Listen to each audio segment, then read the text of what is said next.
अपनी लूली लंगड़ी सियासत चमकाने के लिए पीडीएम कोई ना कोई हरबा ज़रूर करती रहती है और उन्होंने एक ऐसा तजर्बा किया जो कि कामयाब तो साबित हुआ लेकिन उस पर बेइज्जती बहुत हुई। जी हाँ दोस्तों, आज हम बात करने वाले हैं बिलावल भुट्टो की। बिलावल भुट्टो को आखिर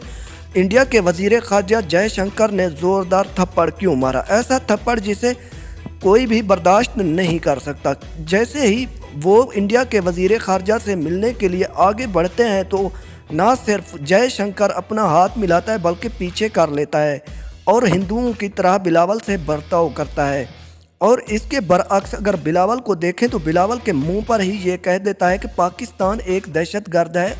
और बेनज़ीर ने एक दहशतगर्द के हाथों में मुल्क सौंपा है, जिसका इशारा बिलावल भुट्टो की तरफ होता है। इसके बाद मुंह पर ही ये कह देना कि पाकिस्तान एक दहशतगर्द मुल्क है, ये ना सिर्फ पाकिस्तान के लिए और बल्कि बिलावल के लिए भी एक निशान इबरत है, क्योंकि बिलावल ने ना तो इसका कोई जवाब दिया और ना ही उसके पास कोई जवाब था, क्योंकि इन्होंने बस अपनी सियासत चमकानी थी और ये दिखाना था कि हम अमन का पैगाम लेकर जा रहे हैं, वही अमन जिसका भारत प्यासा है।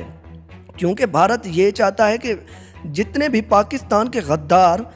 हुक्मरान हों वो सिर्फ़ और सिर्फ उनकी झोली में बैठ जाएं और वही बात माने जो वो कहना चाहते हैं, क्योंकि पाकिस्तान उनका बहुत ही प्यारा हमसाया है जिसका इंडिया बहुत अच्छे तरीके से ख्याल रखना चाहता है और ये बात पीडीएम को समझ में नहीं आ रही।